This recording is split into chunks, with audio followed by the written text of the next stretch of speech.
દિવસ છે ત્યારે છોટાઉદેપુર જિલ્લાના નસવાડી તાલુકાની વાત કરીએ, જ્યાં મોટી સંખ્યામાં આદિવાસી સમાજના લોકો વસવાટ કરે છે। જો કે અહીં રોજીરોટીની સમસ્યા હોવાના કારણે બહારગામ અને શહેરોમાં હિજરત કરવી પડે છે, જેમાં તેમના બાળકો ગામમાં જ શિક્ષણ મેળવ્યા વિના રહી જાય છે।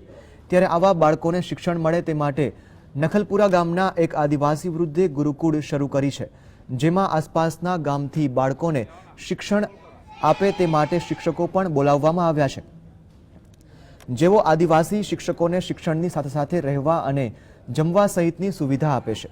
આજે 105 જેટલા બાળકો અહીં નિઃશુલ્ક શિક્ષણ મેળવી રહ્યા છે અને આ બાળકોને યોગ્ય શિક્ષણ મળી રહે તે માટે કેટલાક લોકો ગુરુકુળને આર્થિક સહાય પણ કરે છે।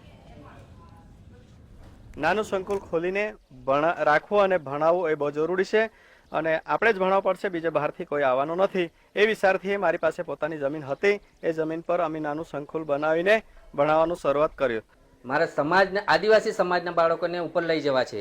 દરેક ક્ષેત્રની અંદર શિક્ષણ ક્ષેત્ર, રમતગમત ક્ષેત્ર, કોઈ પણ ક્ષેત્રની અંદર મારે ખૂબ આગળ વધારવા છે। મારા આદિવાસી સમાજની લાગણીને લીધે હું આ પડદાની અંદર 5 વર્ષથી રહું છું।